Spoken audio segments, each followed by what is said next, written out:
সোজাভাবে সব কথা বললেই হয়, বাঁকাভাবে বললে কি হয় একটু দেখুন। রিকশাওয়ালা যাত্রীর এই ঘটনাটি দেখুন।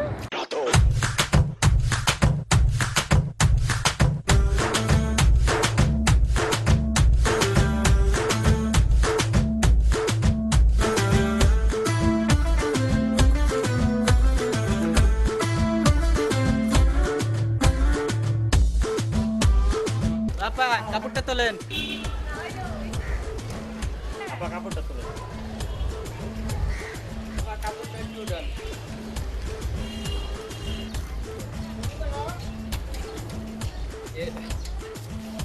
আপা আপনি কাপড় তোলেন, আমি দুধ ধরি। তুই জানোয়ারের বাচ্চা, এই আপা কি পারবেন নাকি? জানোয়ারের বাচ্চা। এই আপা কি আছে? সোজা করেন কেন? ওই দাও দে, এই আপা এই কি পাইছেন আপনি? হ্যাঁ আপনি পারবেন নাকি? এই যে এদিকে আইছি। কি হয়েছে? এই আপা আপনি আমারে মারবেন নাকি? মারুম না, তুই আমার বাজি কথা বলি কিয়া? কি বাজে কথা কইছি আপনি রে?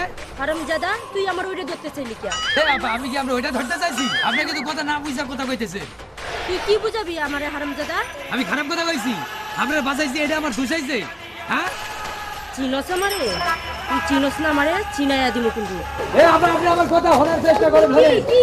এই যে খারাপ খারাপ আপা বল বললেন আমি কি কইছি আপনাকে এটা বুঝছেন না? খারাপ করতে বলবি কে? এই শুনেন এই আপা আপনার হাতে এটা কি? তুই দুধ না?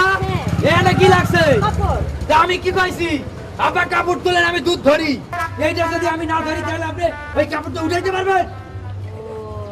আচ্ছা ভাই, আচ্ছা চল ভাই চল। আরেকটু ধরেন।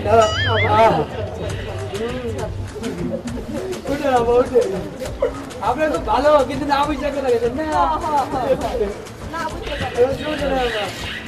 ওই চলে আমার রিক্সা হাওয়াই বেগে উইরা উইরা